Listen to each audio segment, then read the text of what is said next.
rupa-rupanya utang besar atau kecil tetap harus dicatat loh ya. Utang kopi di warung kopi ya, warung kopi kan istilah kuno, istilah baru itu kafe katanya. Zaman dulu toko baju, sekarang distro. Kan ya zaman sekarang istilahnya dibikin begitu-begitu.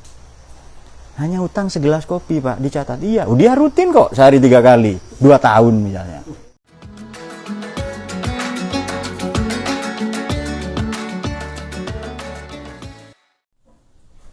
Al-Fatihah.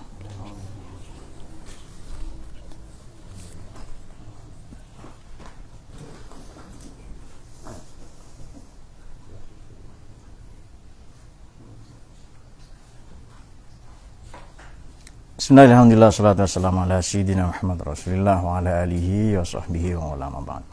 Mari kita lanjutkan kajian tafsir Maudhu'i pada kesempatan berbahagia ini. Temanya adalah utang piutang dalam perspektif Al-Quran atau secara umum dalam Islam. Perlu diketahui bahwa di Quran ini ada ayat-ayat pendek. 1 huruf saja, misalnya nun, qaf. Kemudian ada yang 2 huruf ya, hamim, tosin, toha. Ada yang 3 huruf, alif lam mim, alif lam ro. Ada yang 4 huruf muqatta'ah ya, alif lam mim ro, alif lam mim shad. Ada yang 4 huruf ya. Oh tadi itu. Ada juga yang 5 huruf, kaf, ha, ya, ain, shad ya. Dzikru rahmati rabbika, Hamzah Zakaria dan seterusnya. Baik, ini ada, itu kan ayat terpendek, 1 huruf. Ada ayat terpanjang, yakni pada surat Baqarah 282. Rupa-rupanya, ayat terpanjang ini ayat yang kita kenal sebagai ayat mudayanah atau mutadayanah. Ayat mudayanah ya, ayat utang piutang ya, dari kata dain.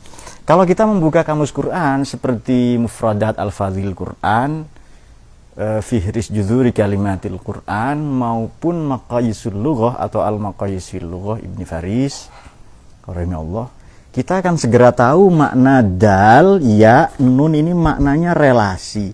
Kata-kata yang terbentuk dari dal, ya, nun maknanya relasi, hubungan antara yang tinggi dengan yang rendah. Din itu agama, hubungan antara yang disembah al-ma'bud Allah subhanahu tabaraka wa ta'ala dan seluruh makhluk yang menyembah, khusus manusia ya, khususnya ya, selain para malaikat tentu saja. Begitu pula dain, itu kan ada din, ada yang dain, yang harokat di atas. Maknanya utang. Utang ini juga relasi antara yang memberi utangan juga yang diutangi. Itu relasi antara yang tinggi dengan yang rendah. Atau din dalam arti pembalasan. Sebab salah satu Asmaul Husna adalah Allah itu ad-dayyan, yang maha membalas. Jadi din Maliki Yaumiddin, Allah merajai, menguasai hari pembalasan. Yang membalas Allah itu maha tinggi, yang dibalas rendah. Nah itu dia. Jadi kata-kata yang terbentuk dari dal, ya, nun maknanya hubungan antara yang tinggi dengan yang rendah. Saya kira kita sudah dapat simpulan. Ayat mudayana. Bismillahirrahmanirrahim, langsung saja kita baca. Ya ayyuhalladzina amanu idza tadayantum bidainin ila ajalin musamman faktubuhu.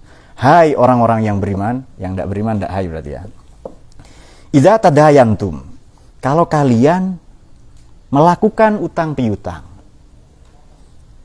bikin kerjasama bilateral multilateral atau utang antara perusahaan yang satu dengan yang lain, bidainin, kamu bertransaksi ya dengan satu utang, satu jenis utang, banyak itu, ini satu jenis saja.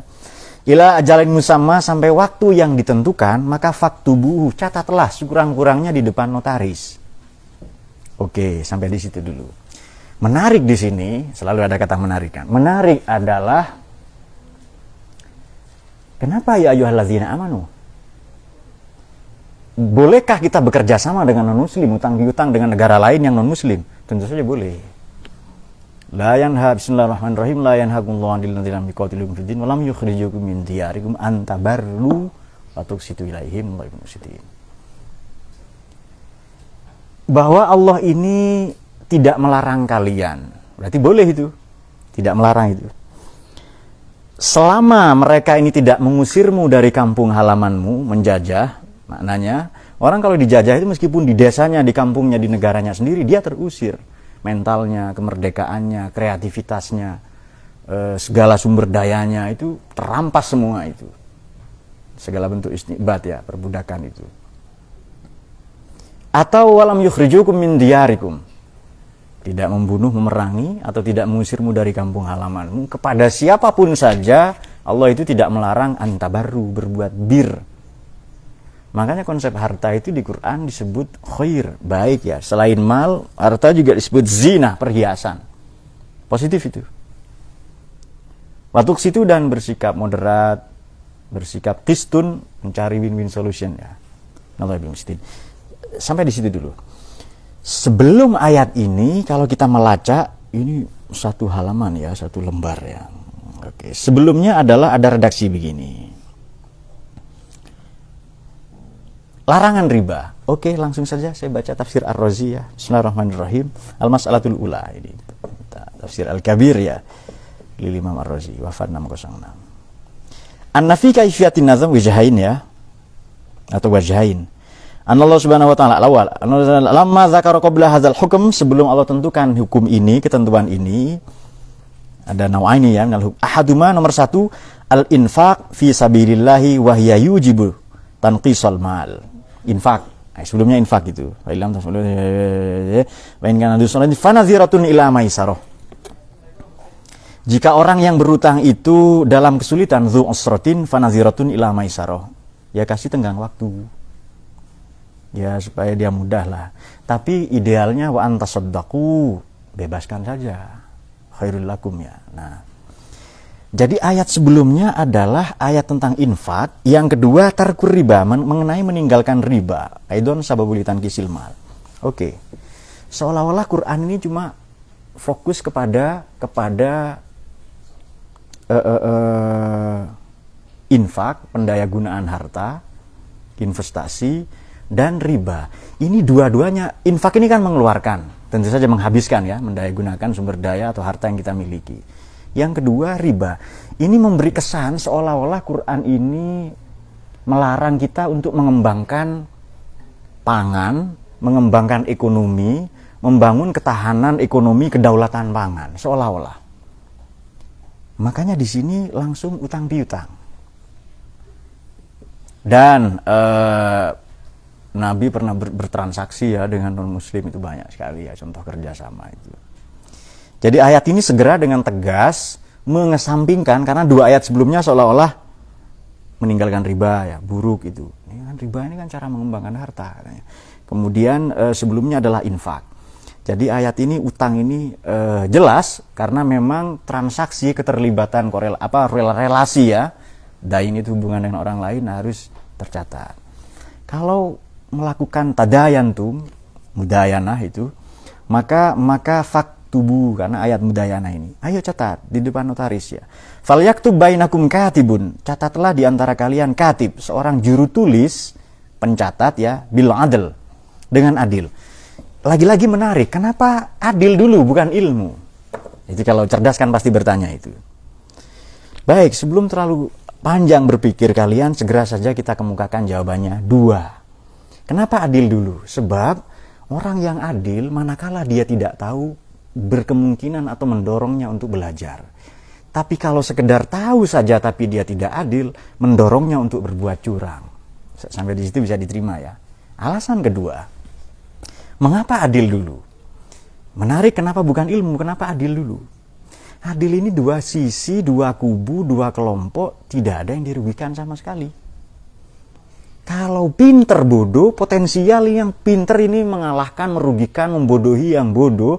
Atau kalau orang bodoh tapi dia punya kuasa, seperti kata Michel Foucault, itu seorang filsuf dari Prancis sana, knowledge is power. Orang yang punya power boleh jadi dia membangun opini, membangun knowledge, merekayasa pengetahuan maupun opini publik ya. Nah itu dia. Oke. Wala ya'bakatibun ayyaktuba kama 'allamahullahu falyaktub. Juru tulis, orang yang berpengetahuan ilmuwan, filosof seharusnya tidak menolak, tidak sok jual mahal ayak tuba untuk mencatat. Ahli akuntansi, perbankan, macam-macam ya. Kama Allah, sebagaimana yang Allah ajarkan kepadanya. Fal yaktub, tulislah. Jadi transaksi seharusnya ditulis dengan satu dorongan bahwa saya akan membayar. Gini, ila ajalin musamma. Menurut Anda apa makna ila ajalin musamma itu? Ila ajalin musamma. Ini semoga cukup waktunya ya, karena ayatnya sangat panjang meskipun satu ayat. Saya kemukakan tiga pendapat mengenai ila ajalin musamma. Waktu yang ditentukan. Sebab dahulu begini, kalau membuka tafsir Al-Maraghi begini. Nanti saya bayar kalau pulang haji. Dulu orang haji bisa setahun. Nanti saya bayar kalau unta saya beranak itu. Kalau ndak homo untanya, ya kan? Beranak dari mana? Nah, itu dia. Tapi unta itu syairullah loh ya, dalam apa? Di sini di tafsir Al-Hajj dalam surat haji itu kan syairullah ya. Wal budna ja'alnakum itu syairullah yang ada begitu itu. Nanti saya bayar kalau pandemi sudah selesai. Tahun berapa selesainya? Jadi orang yang berhutang ini seharusnya sudah punya dorongan, punya niat baik, adil sejak dalam pikiran bahwa saya mau bayar 1 bulan. Saya mau bayar 2 minggu. Jadi sudah ada itikat baik itu untuk membayar itu. Sebab di negara atau di negeri plus 62, kadang yang diutangi lebih galak daripada yang ngasih utangan, ya kan? Itu kerap kali terjadi. Jadi makna satu ajalin musamma. Sudah dapat satu kan ya? Oke, saya kemukakan 3. Jadi, 1. Ada komitmen membayar utang. 2. Ila ajalin musamma berarti utang ini menyesuaikan kemampuannya untuk membayar. Jangan serakah karena untuk mengembangkan bisnis atau apa, kemampuannya utang ini hanya 200 juta, tapi dia utang 400 juta misalnya. Ini catat. Meskipun utangnya 5.000 itu banyak. Dolar ya kan? Banyak gitu. Jadi nggak bisa pakai tas kecil kalau 5.000 dolar itu kan. I couldn't find briefcase smaller of $5,000. Nah itu dia. Jadi saya nggak nemu kotak yang lebih besar dari. Nah itu dia. Oke. Berarti utang disesuaikan itu ya. Kemudian mengapa ada ajalin musamma pada tenggat waktu? Apa maknanya di sini? Salah satu terjemahannya untuk waktu yang ditentukan. Ada ajal itu kan tenggat waktu.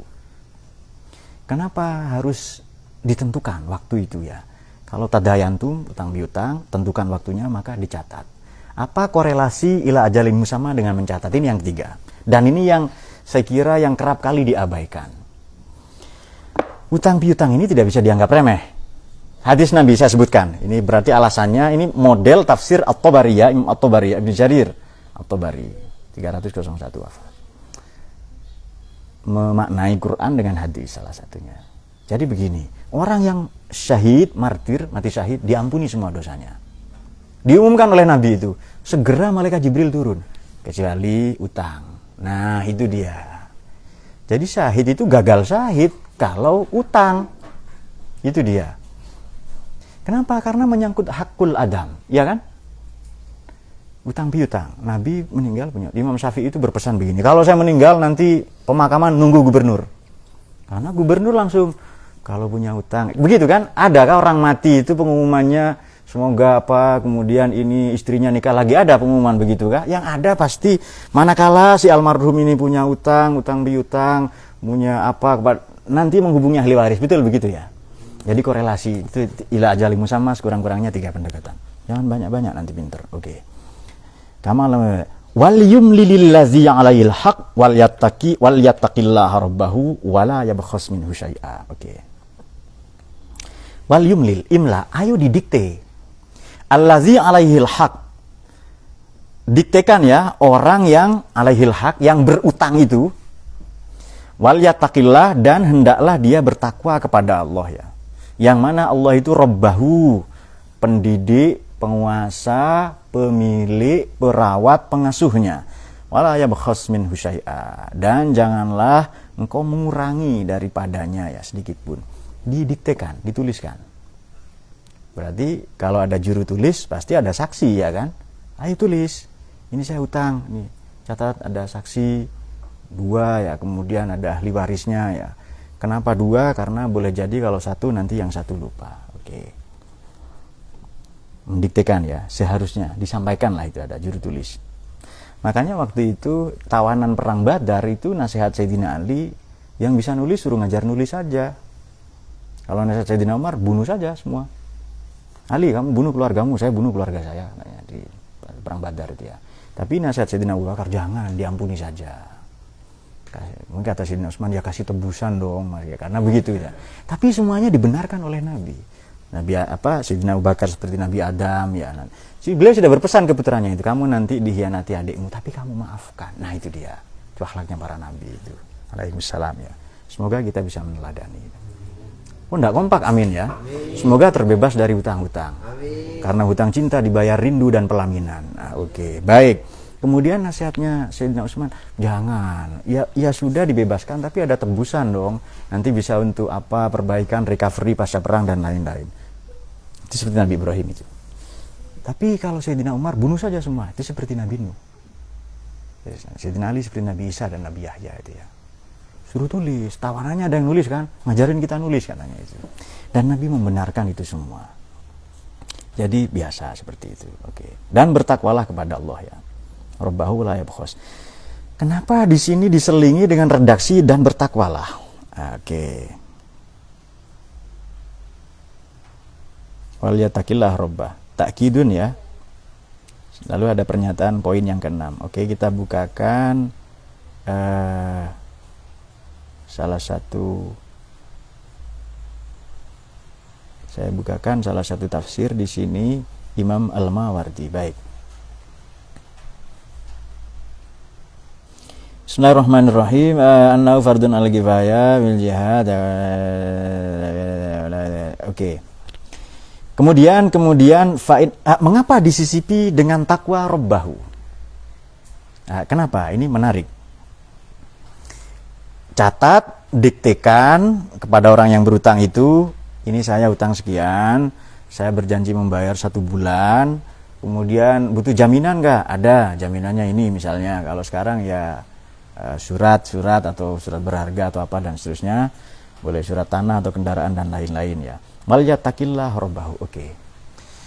Dorongan bertakwa, anjuran bertakwa sekurang-kurangnya berimplikasi pada 2 hal.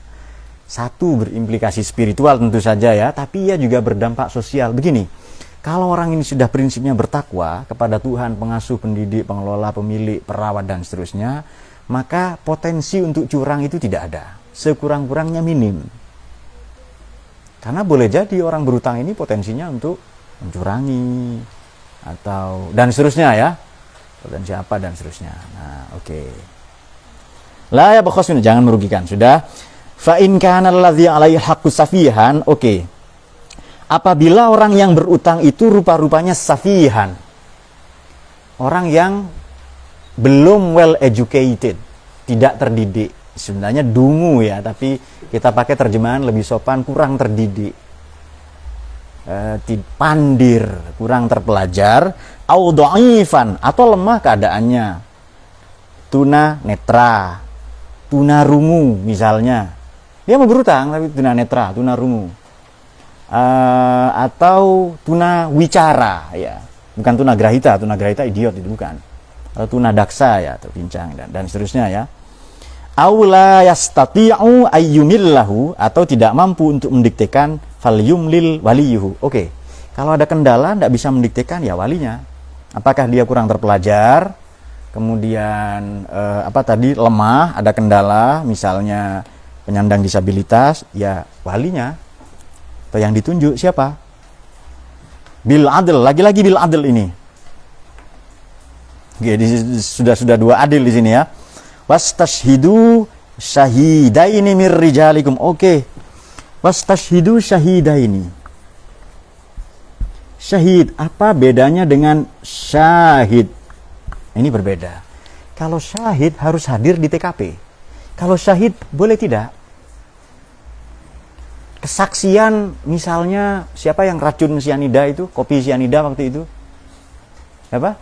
Ya pokoknya adalah peristiwa racun kopi sianida. Itu saksi ahli tidak datang, tidak syahid tapi syahid. Tidak datang di TKP. Tapi kesaksiannya dengan ilmunya jauh lebih dipercaya daripada kesaksian dengan indranya, betul ya? Itu saksi ahli. Penembakan misalnya, proyektil dipelajari, proyektil pelurunya, ini pembunuhan bos perusahaan atau apa, kemudian lalu ketahuan itu dengan uji proyektil ya, dan seterusnya, tabrakan ya apa dan seterusnya, itu kita bisa mengetahui dengan saksi ahli tadi itu. Itu bedanya mengapa bukan syahid. Mirrijalikum, saksi laki-laki. Fa illam yakuna rajulaini farajulun wa mar'atan. Kalau ini saya tidak artikan di sini jika tidak ada saksi laki-laki. Saya tidak artikan tidak ada. Kalau memang bukan laki-laki, boleh dong satu laki dua perempuan. Baik. Ini ayat ini seolah-olah patrilineal, berpihak pada laki-laki. Oh, perempuan kesaksiannya dianggap lemah katanya. Bukankah Sayyidah Khadijah berdagang? Kesaksiannya kuat, ya kan? Siti Khadijah itu berdagang itu. Dan mempekerjakan lelaki semua. Salah satunya Nabi Muhammad sendiri. Jadi bos boleh loh nikah dengan karyawan, ya kan? Itu sunnah itu. Sunnahnya Sayyidah Khadijah itu. Sunnahnya Sayyidah Maimunah itu perempuan boleh melamar calon suaminya. Dan itu dilakukan pada Nabi. Kalian saya kira juga menunggu dilamar semua kan? Dilamar malaikat Israel. Ya. Nanti kalau sudah siap ya santai ada. Baik. Oh, ini sudah ada pertanyaan. Oke, gitu ya kita. Belum apa-apa sudah ada yang bertanya. Oke. Jadi kita bisa terjemahkan begini. Kalau tidak ada saksi, kalau bukan laki-laki, boleh laki-laki satu, perempuan dua. Saya ingin kemukakan dua alasan pada ayat ini ya, setelah kita membaca beberapa tafsir. Pertama begini. Ada ranah-ranah sektor-sektor yang memang laki-laki lebih dominan, tapi perempuan tidak. Pun ada beberapa sektor yang perempuan dominan, laki-laki tidak. Anda harus pahami itu dulu. Supaya tidak berburuk sangka kepada ayat-ayat seperti ini. Ini misoginis, seolah-olah merendahkan perempuan. Ayat ini patrilineal, paternalistik atau patrilineal. Nah, supaya menghindari buruk sangka seperti itu, mula-mula kita membangun sebuah pemahaman bahwa ada ranah yang memang diperuntukkan laki-laki, ada ranah yang diperuntukkan perempuan. Tapi ada yang boleh dua-duanya, hanya perempuan lebih dominan. Laki-laki tidak, ada yang laki-laki lebih dominan. Laki-laki bisa menyusui. Tentu saja bisa, susu kotak kasih sedotan. Nah, itu. Kemudian melahirkan misalnya. Oh, dia mengangguk ya. Nah, jadi memang ini patut kita pahami, konteksnya adalah bahkan kalau ulama-ulama kontemporer ya, banyaklah itu yang ya Muhammad Ghazali, kemudian Yusuf Qaradawi atau seterusnya yang bahkan Sahrur. Juga Ibnu Asyur ya, Tahrir wa Tanwir itu punya pandangan yang berbeda. Jadi rijal ini apa sih? Mirrijalikum. Maknanya rijal ini tidak laki-laki, tetapi ia yang punya kapabilitas, yang punya kompetensi di situ. Wamro'atani atau imro'ah, atau yang mampu mewakili. Nah, itu maknanya itu. Namanya wakil ya harus dua dong katanya. Takut satunya lupa, satunya lagi. Oke. Baik, langsung sembari lalu kita jawab pertanyaan ya. Dari Ari Sandi, sampai di situ dulu. Bagaimana kalau seseorang berhutang namun dia tidak ada niatan mengembalikan dengan berbagai alasan meski itu dari keluarga sendiri? Mohon pencerahannya. Oke, di sini kan ila ajali musamma. Saya kira sudah terjawab ya. Karena niatnya harus mengembalikan, makanya dicatat. Loh, kalau dicatat lalu ada bukti, misalnya catatan menyibak tirai Al-Qur'an, ada buktinya. Ini harus membayar royalti loh ya ke saya ini. Ini catatannya, kamu janji mau bayar 1 bulan. Mana? Nah, itu dia. Kalau tidak walinya. Dan dicatat itu di notaris, lembaga independen. Nah, ya tapi kalau cuma utang kerupuk misalnya Rp5.000 atau masa itu lalu bertengkar misalnya ya. Tapi ini kerupuk ukhrawi, ini kerupuk spiritual misalnya. Kerupuk dari zaman Yunani kuno ya, itu hal lain. Oke. Baik, Arif Hendratmo sembari lalu ya. Sampai di situ mungkin pertanyaannya. Kenapa yang kaya-kaya banyak yang pelit Enggak juga lah ya. Enggak juga. Ya. Seharusnya yang kaya suka membantu yang lemah, terutama dalam hal perekonomian. Orang berhutang karena saat semua usaha kerja belum berhasil. Ya Allah, mohon paduka permudah, amin amin ya. Perlancar saudara-saudara kita yang punya utang sehingga bisa membayarnya ya Allah. Bukakan nurani mereka yang kaya raya ya Allah untuk membantu sesama dalam perekonomiannya. Oke, amin ya Mas Arif Hendratmu. Kenapa yang kaya-kaya banyak yang pelit? Tidak juga. Hendaklah banyak. Kaya yang tidak pelit juga. Yang miskin pelit juga lebih banyak. Jadi enggak bisa dipukul rata lah, kira-kira seperti itu. Oke, baik, kita teruskan. Jadi paham ya? Jadi rijal ini maknanya leadership. Boleh jadi loh ya, zaman sekarang perempuan itu lebih menguasai aspek perempuan lebih teliti kah? Lebih teliti, kemudian lebih detail, dia multitasking, kemudian mengingat. Kok utang ya, tutupnya kue itu loh, ingat itu. Ya, kemudian bau parfum suaminya, ingat enggak perempuan itu? Ingat, makanya loh ini kok bau parfumnya beda. Bau apa ini? Aneh ini bau parfumnya ini. Ternyata setelah diteliti bau kentut suaminya. Boleh jadi dalam hal ini perempuan yang lebih jadi rijal, salah satu maknanya ini tafsir yang hafizun ya, kalangan mujaddidun, para reformis ulama kontemporer ini sudah banyak juga fatwanya, meskipun belakangan belum diterima mungkin ya. Tapi seperti pendapat Ibnu Asyur dalam Syahrir wa Tanwir soal daging kurban boleh dijual ya. Yang begitu-begitu mungkin belum diterima, tetapi kita kemukakan tidak apa-apa. Boleh jadi rijal ini maknanya orang yang punya kompetensi. Kalau imro'ah orang yang kurang kompetensinya. Jadi kalau dikatakan ar-rijalu qawwamuna 'alan nisa, rijal ini ya laki-laki pemimpin bagi perempuan. Laki-laki yang letoy juga banyak, ngompol di celana juga nggak kurang-kurang ya kan. Yang lembek, yang letoy juga, betul kah? Perempuan yang memimpin perang siapa? Sayyidah Aisyah. Cleopatra, siapa lagi? Udah banyak perempuan yang hebat-hebat itu.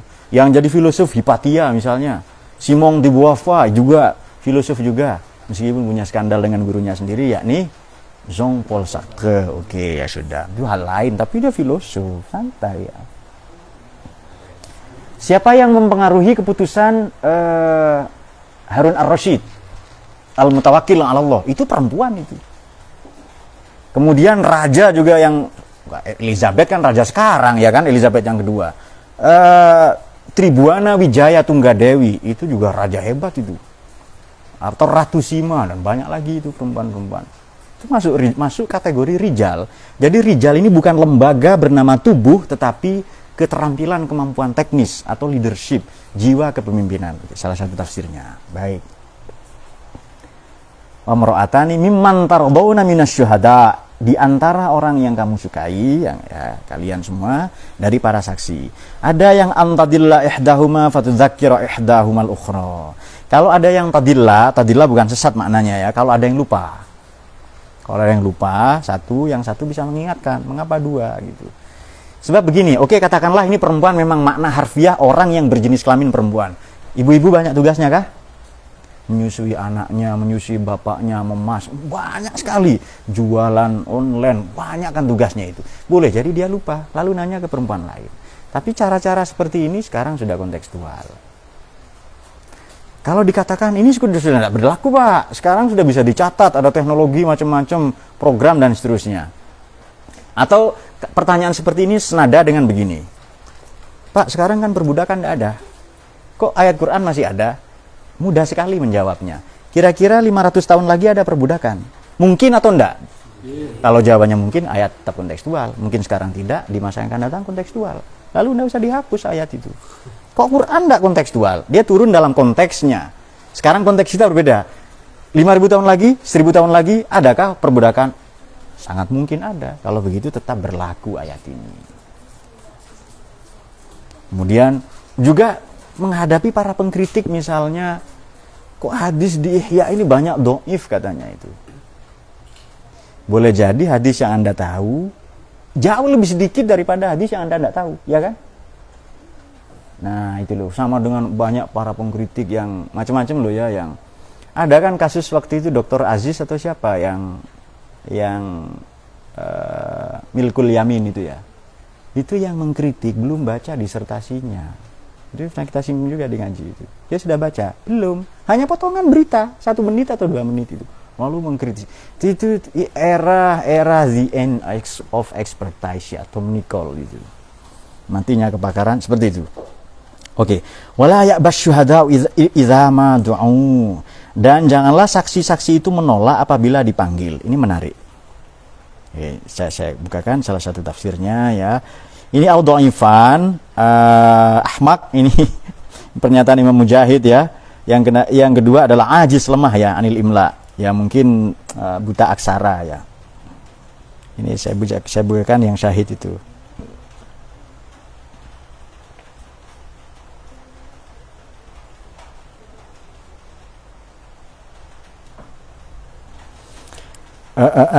Mimman minasyuhada annahu ahrar al-muslim ya merdeka udul ini adil, maknanya apa? Dia taat beragama. Kemudian tadil ihdahuma mana tadi wala ya basyuhada. Oke, ini ada 3 pendekatan dalam tafsir Al-Mawardi An-Nukat wal Uyun. Litahammuliha wa isbatiha fil kitab qala Ibnu Abbas wa Qatadah wa Rabi radhiyallahu anhum. Wasani di iqamatiha wa dayaha indal hakim. Nah, oke. Wasalits annaha litahammul wal ada jami'an. Oke. Kenapa la ya'bas syuhada idza mad'u? Katakanlah betul ya, betul memang saksi laki-laki. Mobilitasnya lebih tinggi ya. Kalau dia dipanggil di persidangan pengadilan lebih cepat kan ya. Karena dia tidak repot dengan apa-apa. Tetapi kalau nanti pada era perkembangannya rupa-rupanya, jadi boleh jadi kita akan menghadapi satu peradaban di mana laki-laki menjadi family man, menjadi pria rumahan semua dan istri yang keluar rumah. Boleh jadi kan? Dulu orang kontroversi, hakim harus perempuan, harus laki-laki, hakim laki-laki, ya kan? Kok hakim ketua, hakim anggota saja harus laki-laki. Sekarang perempuan banyak jadi hakim, banyak jadi jaksa. Ya kan? Mungkin di masa yang akan datang kita menghadapi satu peradaban bahwa laki-laki di rumah semua, jadi perempuan melahirkan.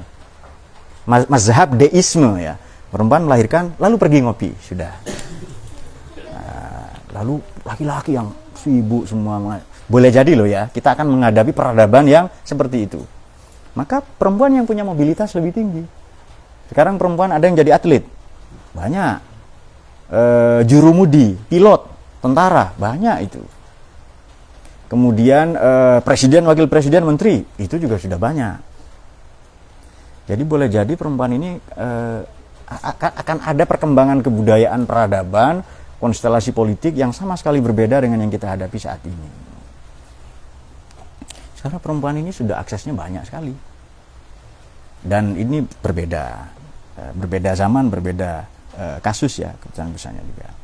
Layak basyuhada'u idza mad'u, sehingga kalau manakala nanti ada penyelesaiannya harus ke meja hijau, ke pengadilan, mereka yang punya akses segera itu. Para saksi tadi itu loh. Boleh laki-laki 2, boleh laki-laki 1, perempuan 2, atau siapapun yang punya kompetensi teknis. Misalnya kita tidak mengabaikan kategori ketiga, LGBT misalnya. Tapi dia terampil. Notarisnya dari kalangan LGBT misalnya. Ini misalnya loh, ini pendapat saya loh ya. Tidak ada di ahli tafsir itu, saya belum baca. Atau mungkin ada tapi saya belum baca. Oke. Notarisnya LGBT misalnya. Ya bencong lah sudah itu. Kemudian saksi-saksinya dari kalangan itu juga. Yang berutang dan yang diutangi dari kalangan itu juga. Mungkin kah? Mungkin saja. Rupa-rupanya hakimnya juga dari kalangan itu juga. Kan boleh jadi ada satu peradaban seperti itu, ya kan? Sekarang saja sudah ada kok. Boleh jadi nanti kita akan menghadapi. Nah, kemungkinan seperti ini, maka rijal, pendapat saya lebih tepat dimaknai orang yang punya kompetensi teknis, yang memang punya keterampilan. Kalau jam tangan Anda rusak, datanglah ke rijalnya jam tangan. Siapa? Tukang jam. Jangan ke rijalnya tukang las atau pandai besi. Paham ya makna rijal ya? Paham enggak? Ya, sudah, biar enggak lama-lama ngajinya. Rijal, orang yang punya kompetensi teknis di bidangnya, punya kapasitas kapabilitas. Jadi ilmunya otoritatif, keterampilannya dipercaya, kemampuannya memang sudah dikenal, itu dia.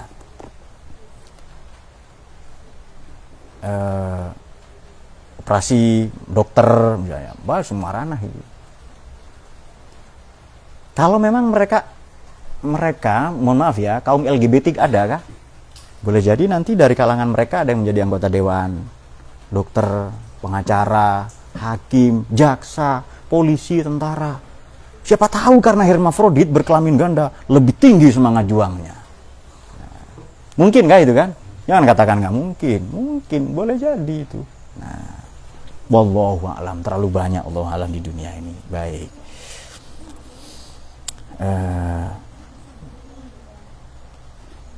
Karena panggilannya ya, misalnya panggilan untuk negara, dia berjihad di bidang itu.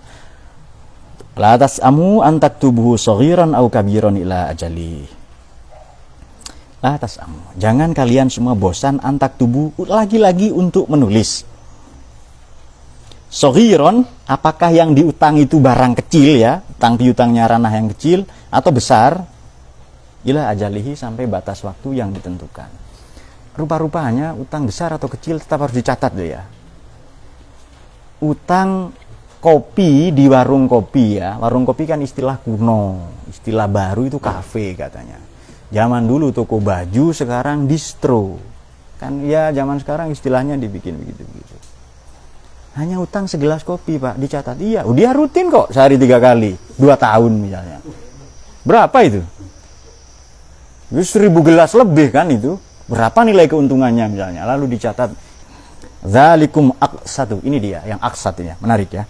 Zalikum aqsatu indallahi wa aqwamu lisyahadah wa adna alla tartabu illa an takuna tijaratan hadiratan tudirunaha bainakum falaysa alaikum junahun an taktubuha. Aqsat, tahu ya, qistun ya, beda dengan adil kan ya, sini sudah kita jelaskan kelihatannya. Apa bedanya adil dengan qist? Adil dengan qist. Qistun ini win-win solution, tidak merugikan kedua belah pihak, jalan tengah terbaik. Kalau adil, saya pernah mencontohkan begini. Saya punya 2 anak misalnya ya, tentu harapan saya 6, 7, 9 tapi ya 2 lah sementara nggak apa-apa, 3 ya sementara ini 3, oke. Misalnya 2 ya anak saya. Oke, ya soal istri, kalau mau banyak ya beranak sendiri, ya oke siap, beranak. Nah, baik. Temukan teknologinya nanti. Karena ada teknologi klasik manual, ada modern yang mekanik ya. Oke. Saya punya 2 anak, besar kecil. Rupa-rupanya anak yang kecil ini merampas mainan yang besar. Kemudian si besar ini kakaknya marah ini, mau diambil, mau dirampas lagi karena dia haknya. Kalau saya pakai prinsip adil ke anak yang kecil, kamu kembalikan mainan kakakmu. Itu adil itu. Suka enggak suka, nangis enggak nangis itu. Bahkan kadang mengancam ya. Kalau enggak, bapak ngaji loh ya. Nah, itu ancamannya ngaji, bukan kawin lagi. Akan ancaman kuno itu. Baik. Tapi kalau pakai prinsip qistun tidak. Kamu kasih tahu kepada anak yang besar, ini adikmu pinjam sementara, nanti dikembalikan kok. Kamu mainan yang lain kenapa sih, kan yang lain masih banyak mainannya. Kalau enggak bapak ngaji loh ya. Kemudian kepada yang kecil, ini mainan kakak kamu, bukan punya kamu, nanti setelah saya kembalikan. Jadi dua-duanya merasa dibela. Itu dia qistun, itu win-win solution. Dua-duanya merasa dimenangkan, dimuliakan.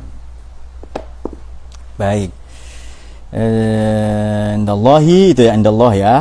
Kenapa lantas mencatat baik utang kecil atau besar itu aqsat ya indallah itu. Karena betapa banyak perkara-perkara kecil, kenapa perang terjadi? Kenapa konflik terjadi? Karena buntu perundingan. Perundingan tidak mendapati titik temu. Akhirnya konflik, bahkan perang. Karena dialog-dialog sudah tidak bisa lagi. Nah, itu dia. Maka dicatat semua besar kecil. Tidak bisa mengelak. Ini loh ada catatannya.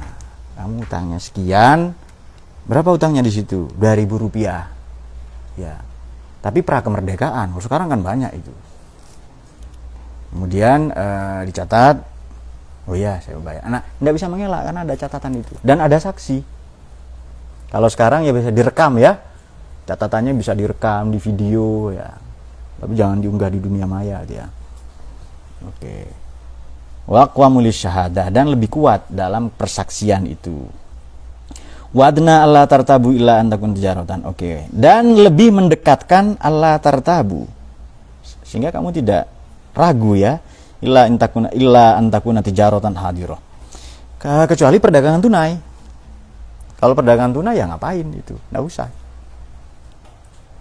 Tudirunaha yang kamu jalani bainakum di antara kalian. Falaisa alaikum junah. Maka tidak ada dosa ya bagimu Allah taktubuha. Kalau transaksi tunai ngapain dicatat? Nggak dicatat pun nggak apa-apa. Langsung bayar kok, bukan utang ini, bukan kredit itu. Ini saya beli ini bayar. Ya sekurang-kurangnya ada nota lah ya bahwa harga ini misalnya sebagai orang tua kan ya Niko membeli popok untuk anaknya, namanya Kahar, ini popok ini saya sudah beli bayar. Susu ya untuk siapa? Untuk Dayat yang dibelikan ya. Kemudian untuk Maman sedotannya saja supaya dia main. Nah itu kalau tunai ya enggak usah dicatat, enggak apa-apa. Tapi kalau sekarang transaksi sudah ada tulisannya semua. Maknanya la junaha ini boleh. Falaisa alaikum junahun ya, boleh tidak dicatat, enggak dosa itu. Washidu idza tabaya'tum, dan ambillah saksi idza tabaya'tum kalau jual beli. La yadurra katibun wala syahid, dan jangan dipersulit. Artinya jangan dirugikan ya. Para pencatat, juru catat, notaris atau para juru tulis itu, begitu pula saksi. Kalau ke notaris bayar enggak? Ya. Berarti notaris itu sudah pakai hukum Quran sebenarnya. Ke notariatan, notaris itu loh. Juru tulis sekarang dicatat kan? Apa dibayar juga kan? Dibayar itu sekurang-kurangnya ada uang transport ya. Jadi atau uang bensin, enggak mau dia. Enggak, jangan uang bensin. Uang cicilan mobil saja 1 bulan. Udah lebih banyak lagi berarti dia. Uang oli saja banyak kok itu. Wa in taf'alu fa innahu fusuqun bikum. Dan jika kamu melakukan yang demikian itu, maka sungguh hal itu fasik ya. Maknanya kalau berbuat dor itu fasik itu. Lagi-lagi dipungkasi dengan takwa, wattaqullah. Yu'allimukumullah. Allah akan memberikan pengajaran kepada Allah bikulli syai'in alim. Segera nanti ayat berikutnya ini, kalau kamu di perjalanan, ndak nemu juru tulis, farihanun makdudoh, kamu kasih jaminan, nanti dicatat di rumah. Ini detail sekali, tetapi ini yang paling panjang adalah ayat utang piutang. Makanya tadi, kalau dikorelasikan dengan hadis Nabi, ya, salah satunya dalam tafsir At-Tabari, bahwa orang mati syahid diampuni semua dosanya. Disampaikan oleh Nabi. Malaikat Jibril turun, kecuali utang. Nah, itu dia. Dan utang ini sedih. Siang jadi beban, dia malu. Coba Anda punya utang ke warung. Anda tidak mungkin lewat depan warung, pasti cari-cari cara untuk lewat belakangnya. Kalau bisa terbang di atasnya kan ya. Kalau bikin terowongan di bawahnya. Tidak percaya diri, minder kalau punya utang itu. Kemudian dan kalau malam dia gelisah itu. Walhasil punya utang itu tidak enak itu. Jadi manusia merdeka kan lockdown ya, lockdown utang itu. Merdeka itu kalau tidak punya utang atau mampu bayar utang. Baik, kita akan menjawab pertanyaan yang ketiga sekarang.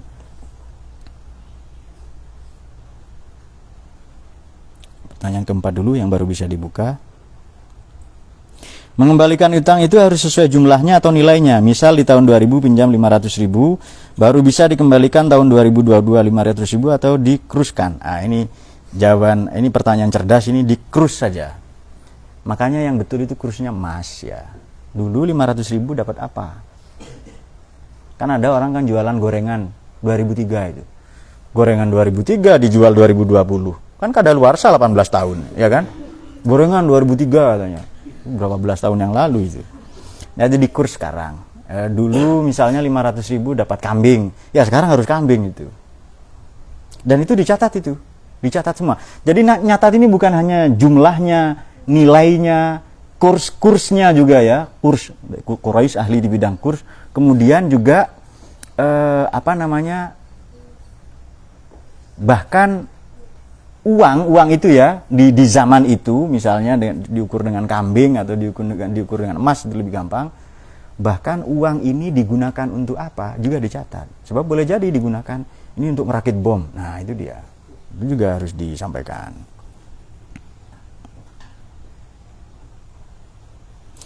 Dari Mas Aris Setiawan, Mas, apa ada keterangan tentang Nur Muhammad dalam Al-Quran? Ini sudah kita ulas. Coba saya cari di ngaji-ngajian dulu. Sudah kita ulas itu. Meskipun tidak spesifik Nur Muhammad ya. Kemudian tapi sudah kita ulas. Kemudian Muhammad Zayyana Abdussalam mengenai imro'atun yang dimaknai sebagai tidak selalu perempuan, apakah terkait dengan ayat ar-rijalu? Juga sudah kita singgung tadi. Ar-rijalu qawwamuna 'alan nisa. Rijal ini leadership. Qawwam apa berdiri maknanya? Tidak. Qawwam ini menunaikan tugas dengan sempurna. Rijal maknanya pemimpin. Kalau pemimpinnya perempuan, dia menunaikan tugasnya kepada yang dipimpinnya. Kata imam, apa harus laki-laki? Ya kan? Imam kan amma ya imam harus laki-laki, boleh jadi perempuan. Nah, ini untuk mengantisipasi bahwa kok Quran ini pro laki-laki, tidak pro perempuan. Tidak. Tadi di awal kita singgung begini, kan dua. Bahwa ada ranah-ranah yang memang spesifik laki-laki, ada ranah spesifik perempuan. Satu lagi, ada ranah yang dominan laki-laki, perempuan tidak dominan. Sebaliknya ada ranah yang dominan perempuan, laki-laki tidak. Nah, ini banyak sekali ini. Silakan Anda cari sendiri, banyak sekali. Kok perempuan dibebani banyak hal itu? Sehingga banyak perempuan berusaha ingin jadi laki-laki, atau laki-laki ingin jadi perempuan. Kemudian banyaklah ya orang-orang yang kurang kerjaan seperti itu. Dan seterusnya. Tadi sudah kita singgung ya. Justru Quran ini agama memuliakan perempuan. Kalau bertahun-tahun utang wajib ditagih nggak? Jangankan bertahun-tahun, Mbak Tiara Jawani. Kalau dia janji sebulan tagih, wajib nagih itu. Tapi catatannya begini. Meniko ini ada di ayat wa in kana dzu usratin, ayat 280. Dan jika orang yang berutang itu dzu usratin, dia dalam kesulitan. Keluarganya meninggal, suaminya sakit, ibunya berobat, anaknya nakal-nakal, macam-macam ya, banyak kesulitan.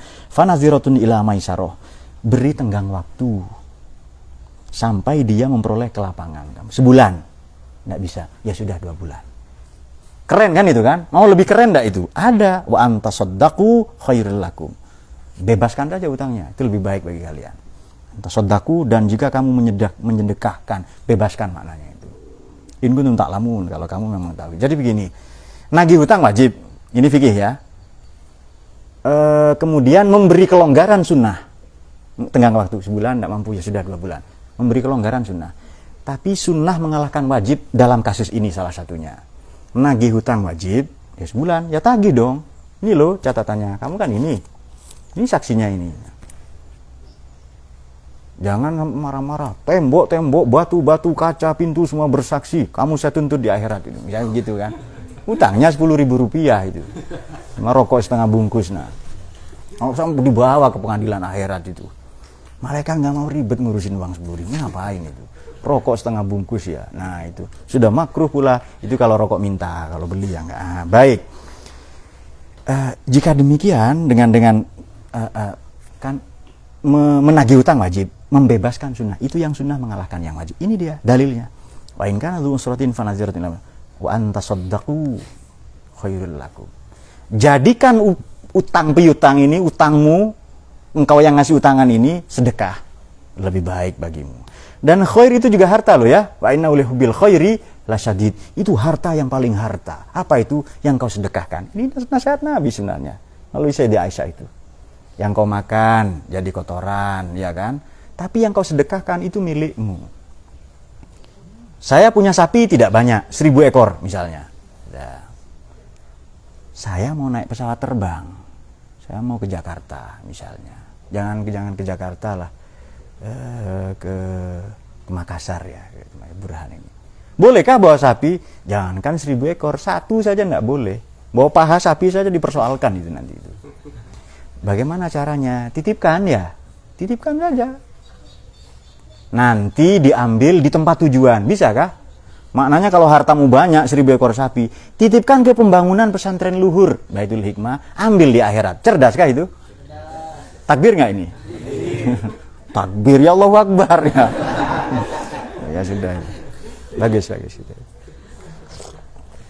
Jadi begini. Saya mau naik pesawat, ya bagasi hanya 20 kilo, pesawat terbang ya. Jangan pesawat telepon dinaiki itu. Bagasi 20 kilo. Tapi bagaimana kalau sapi 10 ekor, Pak? Ya titipkan. boleh nggak saya bawa emas sekarung? Kagak, jasa penitipan saja. Atau dimasukkan kemana, nanti diambil di mana, ya kan? Nah, titipkan ke pesantren, ya musola-musola, ya dan seterusnya. Berikutnya dari Mas Alvan Sat Last Art. Nah. Tanya Ustadz, ada murid. Ya, Ustadz murid ya. Oke. Ada murid saat gurunya meninggal tidak bisa hadir melayat. Gurunya meninggal dikarenakan menunggui ibu sedang operasi. Dan karena anak sakit itu termasuk murid yang durhaka. Karena anak sakit itu termasuk murid yang durhaka, apa tidak, padahal seharinya ngaji dengan beliau pas. Nah, ini memang namanya kan art, seni ya. Jadi pertanyaannya nyeni banget ini. Sampai sulit dipahami. Padahal saya filosof loh ya. Saya filosof itu. Saya tidak hanya paham kata-kata, saya paham perilaku dan otaknya manusia, cara berpikir manusia. Tapi dalam hal ini saya sulit karena saya bukan seniman. Oke.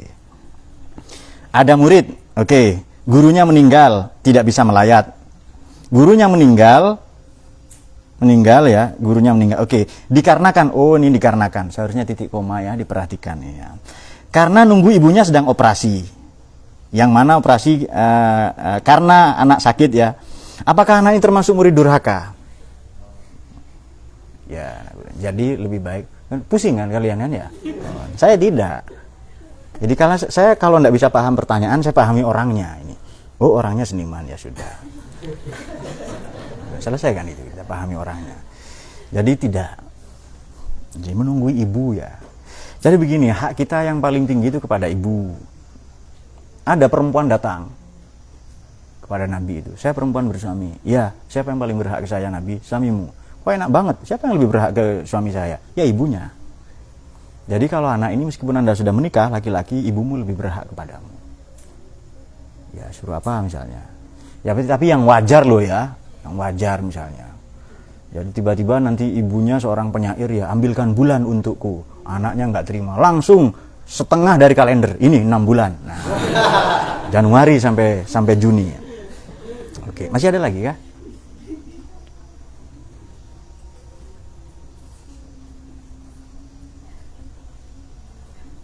Masih ada, Us? Kalau tidak ada, kita sudahi. Jadi yang bertahun-tahun utang wajib ditagih-tagih saja. Sudah, nanti bayarkan, bebaskan. Kayaknya sudah ya? Oh, masih ada lagi. Baik, kelihatannya nih pertanyaan terakhir akan kita jawab. Wih, ini panjang juga ini. Saya menghadapi banyak seniman sore ini. Bismillahirrahmanirrahim. Assalamualaikum, izin bertanya di luar tema. Baru-baru ini beredar video mengenai seseorang laki-laki muslim di daerah Gunung Bromo. Beliau menendang sesajen. Mungkin yang dimaksud di Semeru ya ini ya. Oh ya. Beliau menendang sesajen yang berisi nasi dan ayam dan lain-lain. Oke. Sembari mengucap lafaz takbir, yang dalam video bermaksud mengingatkan kepada saudara muslim yang melihat videonya kalau Allah murka kepada manusia yang karena perbuatan seperti syirik ya maksudnya ya, menyembah sesajen. Nah, yang ingin saya tanyakan ini adalah perbuatan menendang sesajen itu bagaimana? Apakah Islam memperbolehkan mengingatkan tapi dengan cara seperti itu? Baik. Apakah si penendang yakin betul bahwa sesajen itu syirik? Ya. Ngasih kepala hiu, melarung kepala hiu. Kepala hiu ya. Kepala kerbau di laut. Megalodon kan ya, 2,5 juta tahun yang kepala kerbau. Kalau niatnya ngasih makan hiu, jangankan 1 kepala kerbau, 100 juga enggak apa-apa, ya kan? Boleh saja. Megalodon kan hiu purba. Jadi suatu ketika saya dipijit-pijitin sama Mas Dayat ini ya. Ini film penyelamatan Palung Mariana. Ditabrak kapalnya itu, dikira ternyata hiu ya. 25 meter katanya, 22 meter. Lalu kata si pemeran pria, it's megalodon. Lalu dia mukul-mukul saya. Nah. Jadi begini, sesajen. Kalau yang melakukan sesajen itu non-muslim, Apa kita, saya kira justru si penendangnya salah. Boleh jadi non muslim ya kan? Boleh jadi itu, kita kan nggak tahu. Lalu ditendang. Kalau memang ada nasi nggak dimakan, katanya ada ayam di situ. Nasi dan ayam dan lain-lain, makan saja. Ditendang ya. Nah, itu dia. Boleh jadi non muslim kan ya? Atau muslim, boleh jadi itu bukan sesajen. Dia camping saja dan ketinggalan. Boleh jadi kan? Boleh saja itu. Jadi dia buru-buru mengambil kesimpulan itu sesajen, syirik dan seterusnya. Boleh jadi dia camping berdoa di situ kan? Lalu karena gerimis atau apa lalu dia tinggalkan. Mungkinkah itu? Mungkin saja. Kita tidak terlalu banyak kemungkinan dan Allahu a'lam di dunia ini. Oh, pernah melakukan itu Amru ya? Oh, makan betul itu. Itu cerdas itu, dimakan saja. Nah, itu dia. Nah, saya belum tahu, tapi nanti saya lihat ya video itu. Jadi sesajen syirik itu kita lihat apa betul sesajen atau bukan. Boleh jadi memang non muslim. Boleh jadi cara ibadahnya begitu. Dan kita hormati kan? Di Quran itu jelas itu. Coba di surat Al-Hajj itu. Jangan rusak gereja, jangan rusak biara-biara. Di mana nama Allah disebut-sebut di sana, ya kan? Coba buka surat Al-Hajj itu. Nanti akan ketahuan di situ bahwa jangan rusak biara, jangan rusak gereja, jangan rusak masjid. Di mana nama-nama Allah disebut di sana. Jangan mencaci maki sesembahan agama lain. Kalau yang sesajen tadi non muslim. Kalau memang orang Islam boleh jadi dia kenduri, memang makan-makan di situ. Nah, orang sekarang gampang marahnya itu loh. Oh, ini videonya sudah dikirim oleh beliau ini ya, yang menendang. Jadi memang kemajuan teknologi ya. Baru saya cerita video langsung dikirim. Tapi memang teknologinya masih muter-muter. Mana tuh? Lokasi Semeru ya. Ini yang membuat murka Allah. Oh, ini yang membuat murka Allah. Kali disadari bahwa inilah yang justru mengundang murka Allah. Dia tahu Allah murka itu kapan? Azabnya. Allahu Akbar. Allah Akbar. Allah Akbar. Oh, ditendang sembari takbir ya. Iya. Lain kali nendang penalti aja sambil takbir. Bagus itu. Macam Indonesia kemarin ya. Nah, itu. Nah, jadi kepada si penanya tadi itu belum tentu sesajen. Kalaupun sesajen yang itu punya non muslim kita hormati. Dan kalau memang itu nasi ya makan saja, nasi dan ayam ya makan, bagus itu, makan saja daripada mubazir kan ya. Nah, itu dia. Nah, sekarang begini, banyak orang takbir tapi dia takbir untuk dirinya bukan untuk Allahnya. Seharusnya takbir kan untuk Allah itu kan, kepada dirinya tasghir, dia rendahkan dirinya seharusnya di hadapan Allah itu. Takbir sembari ngebom sembari merusak. Nah, jadi mana dalam pertanyaan tadi, bolehkah sesajen itu bagaimana Ustaz? Apakah Islam memperbolehkan mengingatkan tapi dengan cara seperti itu? Jadi begini, kepada si penanya, siapa namanya? Ini penanya. Kepada Mas Wakid Mukarrom. Helm itu kan bagus Mas Wakid ya, Ustadz Wakid kan, bagus helm itu. Bakso bagus ya, baik. Bolehkah menyuguhkan bakso pakai helm? Sempak bagus nggak? Bagus, dia pelindung itu. Peradaban manusia, peradaban sempak. Maksudnya isinya sempak itu. Tanpa sempak bagaimana lahir generasi apa dan oke ya. Sempak itu swim pack ya. Tapi maksudnya sempak ini adalah swim, alat bungkusan untuk berenang. Berenang ke Allah maknanya itu.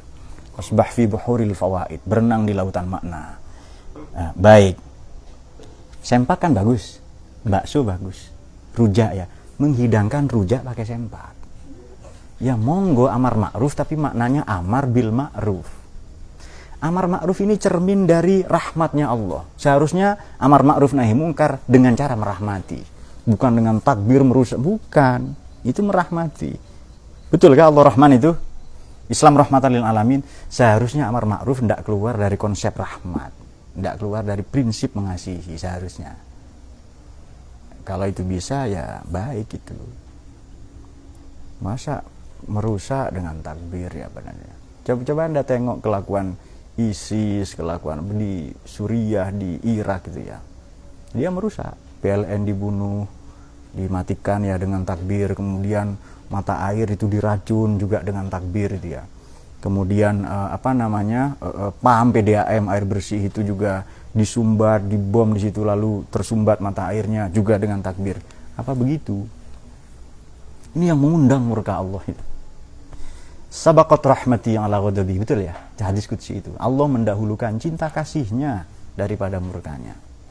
Kalau dia ngasih kenduri tadi makanan yang ia sebut sesajen, padahal niatnya dia berdoa karena Allah, justru yang menendang itu yang kena murka. Kalau mau mainan murka, tapi saya tidak mau mainan itu. Ngapain mainan murkanya Allah itu? Yang lain saja. Main-main sama istri kan enak, betul kah? Takbir nggak ini? Sudah ya? Baik, saya kira demikian. Semoga semua dirahmati oleh Allah, diberikan futuh ya, bertambah kecintaan pada Quran. Kesimpulan saya 3 dari pembahasan ini. Nomor 1, utang piutang itu catat besar atau kecil, libatkan saksi orang lain, juru tulis, juru catat yang kompeten. Siapa itu? Salah satunya notaris. Saksi nomor 1. Simpulan nomor 2, saksi ini boleh laki-laki, boleh perempuan, yang penting ia punya kompetensi. Karena makna rijal sudah kita ulas tadi, yakni dia yang punya kompetensi teknis di dalamnya. Yang ketiga adalah ayat ini mempertegas bahwa Islam ini boleh mengembangkan harta. Karena salah satu zakat itu apa sih maknanya? Berkembang selain suci. Jadi harta itu dikembangkan. Caranya bagaimana? Tidak hanya infak, juga menghindari riba, tapi boleh utang piutang untuk mengembangkan usaha. Kaya itu baik, harta benda itu positif. Yang keliru, yang dilaknat, disalahkan oleh Quran, oleh agama adalah penyalahgunaan, monopoli. Itu yang keliru. Saya kira demikian ya. Semoga bertambah kecintaan kita kepada Quran. Ayat ini tegas sekali, ayat terpanjang tentang ayat mudayanah, utang piutang, yang kata dain sama dengan din, hanya beda harokat. Terbentuk dari huruf yang sama, dal, ya, nun, maknanya relasi. Bahkan ayat lain di Quran, boleh loh Anda ngasih utangan kepada Allah itu. Kredit. Man zallazi yuqridullah qardon hasanan. Fayudha'if liman yasha. Ayo kasih utangan Allah itu, nanti Allah membalas dengan kebaikan. Kalau ngasih kordon hasanan, dia dapat rizkon hasanan, rezeki yang baik. Ajron hasanan, pahala yang baik. Fataqabbalaha rabbuha biqabulin hasanin. Doanya dikabulkan kanthi kinabulan ingkang sae, dikabulkan dengan cara baik. Kemudian fataqabbalaha rabbuha biqabulin wa anbataha nabatan hasanan. Tanamannya, investasinya, anak-anaknya, generasinya, muridnya, lembaganya, negaranya menjadi nabatan hasanan. Bahkan kalau diuji suatu ketika kelak, waliyubliyal mu'minina minhu balaan hasanan. Ujiannya juga ujian yang baik, yang meningkatkan kualitasnya. Kalau begitu, sering-seringlah ngasih kredit, ngasih utangan ke Allah. Caranya bagaimana, Pak? Ya ke pembangunan pesantren, masjid, musola, yang itu ada di pondok kita semua. Allah alam bisawab. Allahumma rahamna bil Qur'an waj'alhu lana. Allahumma dzakirna minhu ma nasina wa 'allimna minhu ma jahilna warzuqna tilawatahu. Ya Rabbal Alamin. Mohon maaf kalau ada kata-kata atau pernyataan atau sikap yang membuat tersinggung ya, semata-mata ya karena kita ngaji dengan santai saja. Wallahul muwaffiq ila aqwamit thoriq. Assalamualaikum warahmatullahi wabarakatuh.